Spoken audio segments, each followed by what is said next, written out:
Hello, friends and extended family.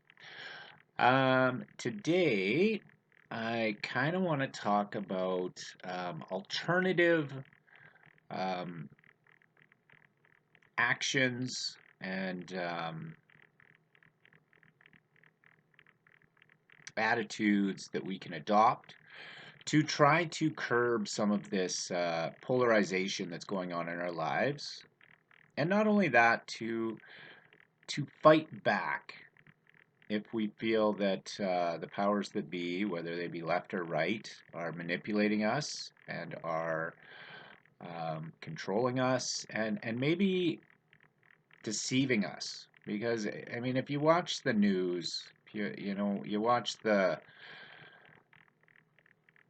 insanity going on in the world, and if you pay attention to both sides, well, you quickly realize that at least one side is lying. At least. Both lying, probably to some degree, and the reasoning behind those things is not always clear. But I think as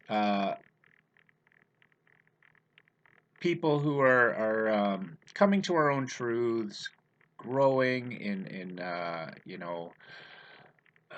our self knowledge, our knowledge of the world and how it operates, that we can start to back it up a little bit and really sort of get a handle on our own power as an individual.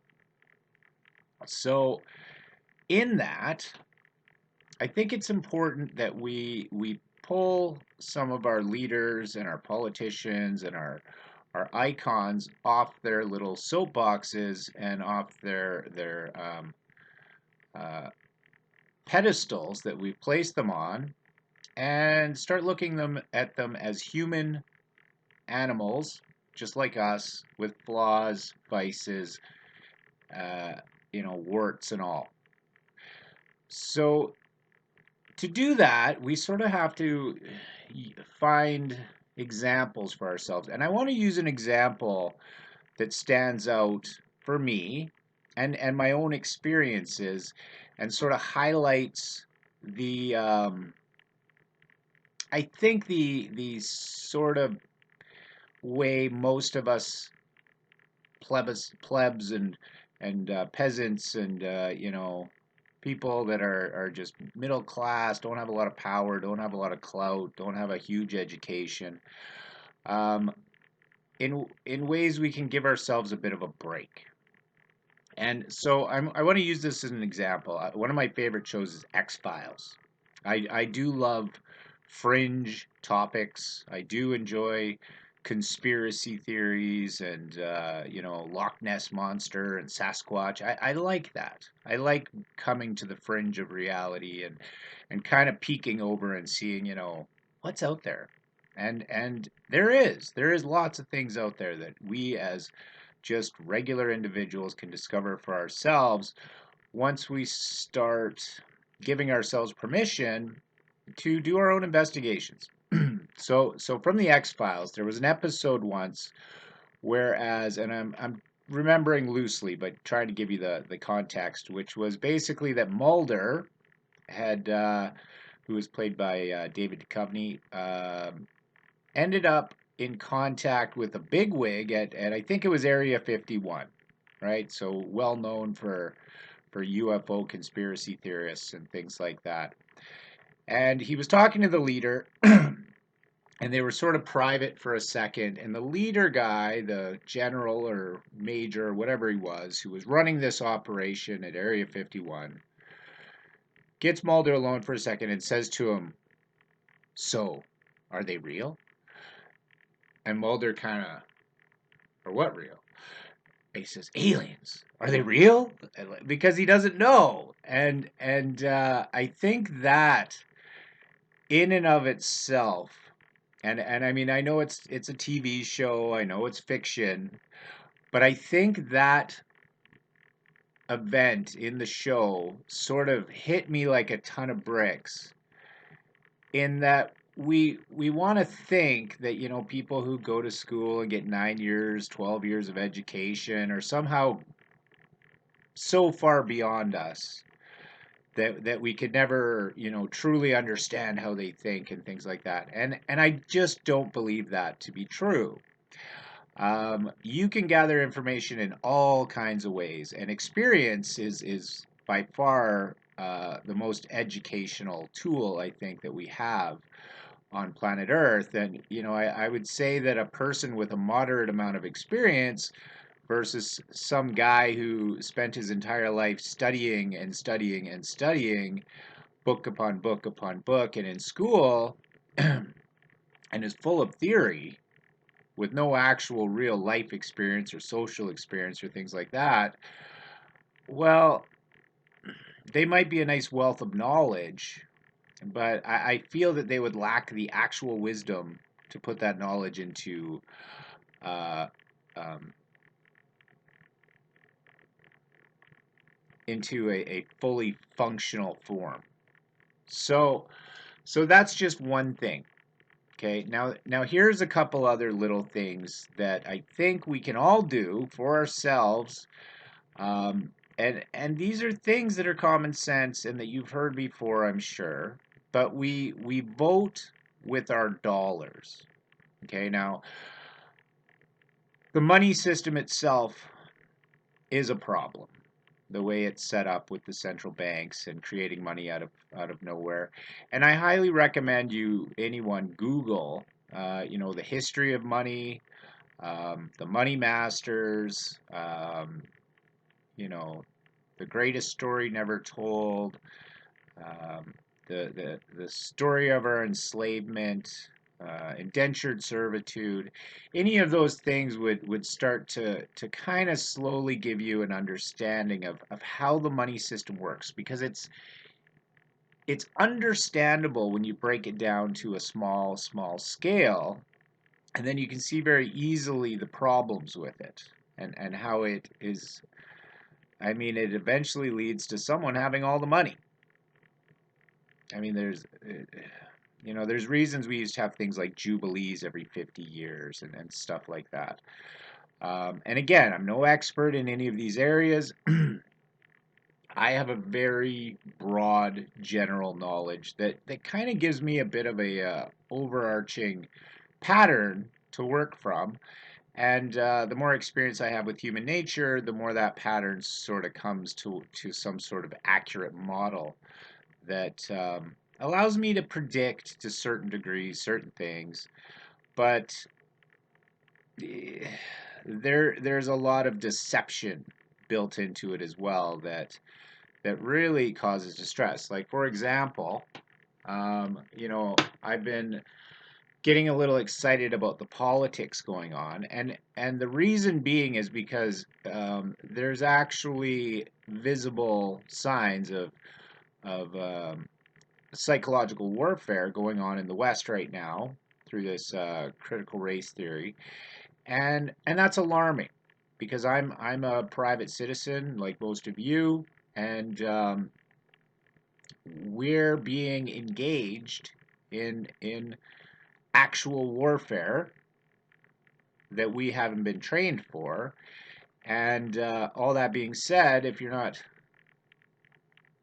well, I mean, if you're just an average Joe walking around with ignorant as the next guy, well, we're very susceptible and vulnerable to that sort of psychological manipulation.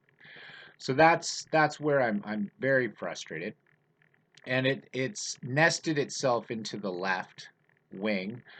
Um, but that doesn't mean that I'm a capitalist either. It doesn't mean that I'm a right winger.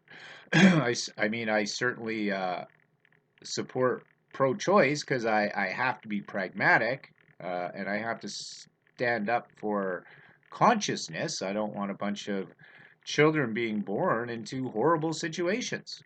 And in this case, I choose mercy, and I believe adoption is a mercy to being born into a world where there's no suitable place for a consciousness to exist, be nurtured, and thrive. So hopefully that explains that a little bit. Also, I think once this election is done, I'm going to pull back from the politics and focus mainly on the philosophy side. So that way, maybe I can discuss politics more, and then we can back out of it, try to extract ourselves from it, so we can discuss what different political systems look like, how they come to be, how they function in reality, what are the pluses, what are the minuses, um, and that way, maybe we can let down some of our anxiety and our triggers surrounding people who we've been sort of radicalized against, in the West with the left-right dichotomy that's going on. So things we can do. Okay, so for one, a person could stop using the banking system as much as possible, right? So instead of keeping your cash in the bank and RSPs and stocks and all those sorts of things, you can invest those things in tangible wealth, right? Silver, gold, um, books, art, whatever you want. I'm not talking about building wealth. What I'm talking about is maintaining your own wealth instead of allowing someone else to secure your wealth and then use your wealth to create, um, use your wealth in the production of or the operation of fractional reserve lending, which basically is, it's a sort of Ponzi scheme ultimately when you really break it down. And so what that means is the bank has so all the people who are banking with a certain bank and have their money placed there, if all those people went to get their money,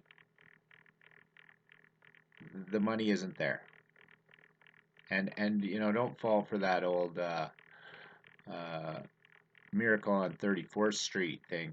Well, your money's in Bob's house and Joe's house. It's a central bank, right?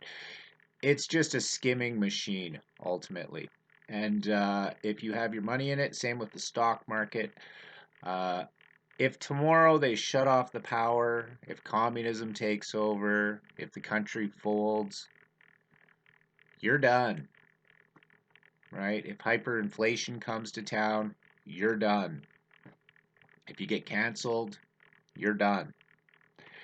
So, all that being said, what I'm talking about when I say keeping your own wealth, protecting your own wealth, that's a step towards independence, right? Because we're being made to be dependent on the system, right? And slowly anything tangible is being taken away from you, and you're going to have to go to some sort of kiosk to get the things you want and need, and you will have no way of knowing how to produce anything yourself or having anything to be able to trade or this, that, and the other thing. And that leads to complete totalitarianism. So that's a smart move, I think, for most people. And not to mention the fact we seem to be in a apocalypse. So if things are going to end, I kind of feel like now's the time. As well, I feel that this operation would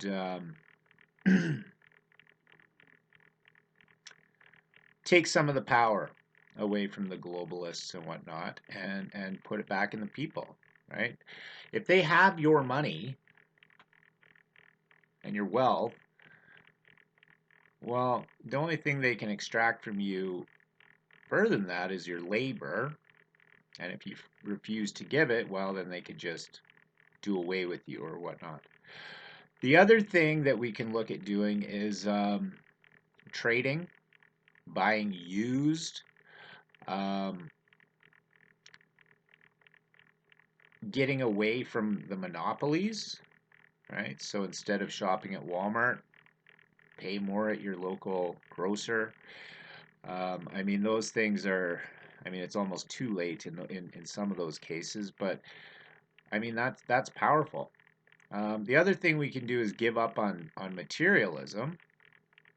I mean, here's just a simple um, fact of the West that most people don't seem to notice, and and it's been dogmatized to such a degree that, I mean, it seems fairly obvious to me that people are missing something, and yet it happens all the time, all the time. This is like a religion now. So what that is, and I'm just going to use a car for example. So as far as cars go, what do you need? Well, I think the highest speed limit in Canada is something like maybe 120, 130. I don't think I've ever seen a 130 kilometer an hour speed zone, but it might exist. But ultimately, you know, you really only need a car that can do 120 to 130 kilometers an hour. So that's basically any subcompact car, right? Any four-cylinder vehicle, even a truck, can do that sort of speed. And that's going to cost, that's going to be, you know, it's Canada. Air conditioning seems a little redundant, you know, for those 2 days that it's plus 30. Heat, definitely something you want. But at the end of the day, you know, so an example of a political system that got that right was Nazi Germany. Like the Volkswagen car. Everybody got a car. Everyone was able to travel. They had speed limits, I'm sure. Don't quote me, but I'm pretty sure those have been around for quite a while. Um, and they could do the speed limits, those cars. They weren't super fast. They weren't, you know, super expensive, super sporty. Everyone got a form of transportation. Um, and I'm sure there were some guys who were mechanics who could soup up their car a little bit more or give it a little bit more oomph or umph or whatever. But at the same token, everybody got to drive. Now in Canada, there's many people who can't afford to drive. There's many people who have had their license taken away because Canada likes to encourage alcoholism as much as possible because it profiteers from alcoholism. Um, and you know, you have guys who are very materialistic, and women too, that want to drive a $180,000 vehicle or a $2 million vehicle or whatever it is that does 500 miles per hour or whatever it can do. Well, that's a little ridiculous. Say 300 miles per hour, you know, you can get some pretty fast cars. But for what? There's no speed limits over 130 kilometers an hour. Why would you buy a car? Why would you need a car with more horsepower that can do 300 kilometers an hour if the speed limit's 140?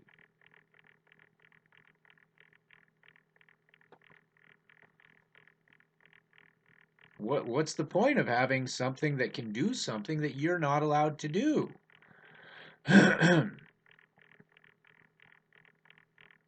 I suppose if you're filthy rich, well, you can just pay your fines. But eventually, you know, you're going to get your license taken away. Well, maybe you're filthy rich. Maybe we have bribery. Who knows? But do you see the stupidity of it? You know, then you've got the house thing too, and this is the silliness of materialism, in that, you know, it's nice to have quality items, but at the same token, you know, we get into these scenarios where someone's purchasing something that's just so outrageous and ridiculous. So in this way, I find capitalism to be a little bit shallow, stupid. Like ultimately you're buying a status symbol. To give you an example of when I figured out how much status costs, I was working at a dealership and there was a GMC Yukon Denali, and right next to it was an Escalade. They happened to be the same year, and they were both buybacks, so they were both slightly used. And otherwise, they were pretty much, very comparable top of the line units. The Escalade had a couple extra little features, and I would say that those features you probably could have added them up to say, guesstimating at about $5,000 more than the GMC Denali. Right? They're made by GM. They're both made by GM. They're both GM products. One's the Up brand. So that being said, they were priced. One was 5,000 more. The Escalade was $5,000 more. But if you took those two vehicles brand new, the GMC Denali, I think at that time was about $70,000, and the Escalade was $100,000. So $30,000 difference brand new. But sitting next to each other, a few 6 months old to a year old, both very low kilometers, the Cadillac was 5,000 more. And that was almost straight across the board whenever we get, those type of vehicles in that the used version was only a few $1,000s more, but when you went to new and you went to the the Cadillac, the Up product, you were going to pay that way higher price tag. So ultimately, what do we see here? We see that for the person who buys the brand new Escalade pays a $25,000 I'm better than you fee. And he has a status symbol that he can utilize. And that's sort of how the psychology of materialism spreads out among the populace to create profit and drive economy and things like that. I kind of threw that all in there. I don't have any basis or I haven't thought that out, but it seems to be the case. Let me know what you think. So anyways, there's just a couple things that we can do without blaming communists, without blaming Nazis, without blaming our neighbor, without blaming the liberals, the Republicans, the conservatives, without blaming anybody. We can strike a blow against things that are keeping us dependent and help us become more independent if we're willing to put down a few things like materialism. There's not much good about materialism. And being responsible for our own wealth maintenance, I think that's important too, right? Because if we're not utilizing the bank, well, we're taking some power back, right? So we've given away all our power of independence, and to get our power back, we have to become more dependent. Sorry, more independent. I mix those two up. So anyways, that's just a little chat today.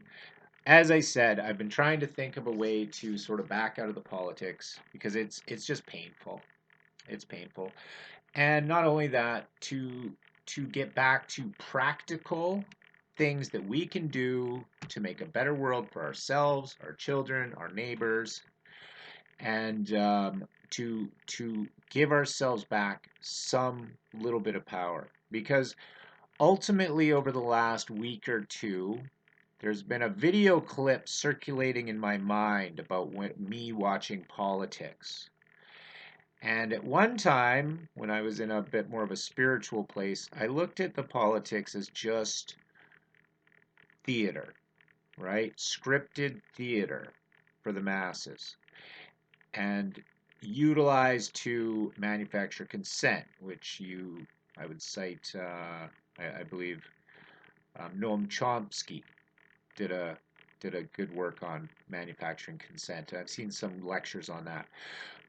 But Anyways, there was a clip on TV, and it was at a wrestling match. You know, the fake wrestling, the WWE or whatever it is. It's all fake wrestling. And as a kid, we used to watch it, and we weren't sure if it was real or fake or whatever, and we didn't really know. And parents that weren't really too sure. Of course, my parents believe anything they see on TV, but um, the there was an older guy, must have been about 40, glasses, chunky, and he was they went up with the microphone into the bleachers at this wrestling match it's fake wrestling, and he was crying, and he says, to me it's still real, damn it, like it's still real. And it's like, you know I'd kind of gotten to that point where I saw this stuff just as fake, and I shouldn't get sucked into it. And I did a little bit. And I can't help but have this little flash that, the other side of me sort of throws at me like it's fake. Just let it go. And I think to a certain degree it is, but what's not fake is our reactions and our consent. And I feel it's very important, whether we be watching reality television or whether we be watching, Netflix, the 6 o'clock news, whatever it is, that we keep our wits and our discernment about us when we're watching it. And when we see something that we know is not correct for us, that we take note of that, and we're critical of it for ourselves, and we don't just blindly get into the habit of suspension of disbelief and just letting all the information flow into us without some sort of discernment about what we're taking in. And we should be stopping things that are coming in and processing it when it's not right, and making sure we're taking note of those things.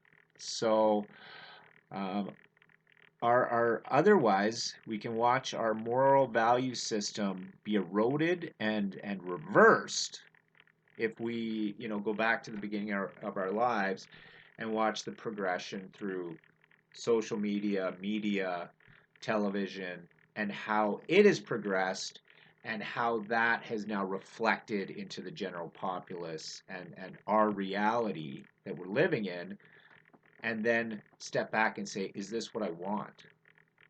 And if it is, I mean, continue on.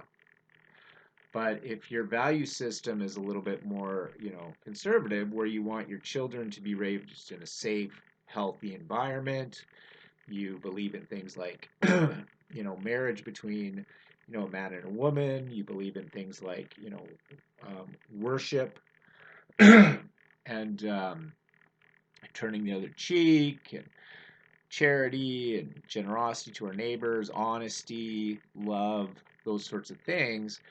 Well, I guess we have to make some assessments that maybe this isn't all okay. And not to run around telling everyone else what to do, but to adjust our own behaviors. Right? That's what living in a free society means. That's what being sovereign means. That's what being independent means. It means that you do what's right for you, and try not to let that interfere with everyone else being able to do the same for themselves.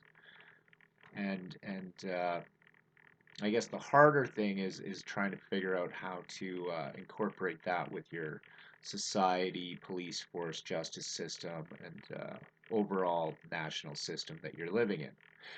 Which that's kind of where I'm going now and what I'm trying to work on, and hopefully come up with some solutions for adoptees, for better living for our people, and philosophize about it. I don't want to force anybody into doing anything they don't want to. I'm like everyone else. I'd prefer that everyone was free to make their own choices and have the proper education and guidance to hopefully make those choices healthy for themselves and the people they're around. So anyways, just a little chitter chatter for today, and my blessings to all those out there, and I just hope everyone's being safe and taking care of their mental health, their family, their friends, and being supportive of one another, and hopefully taking this time to educate themselves about what's happening in the world, because I think it affects us all at this point, and it's important that we try to make some smart decisions and not just reach for violence and radical behavior.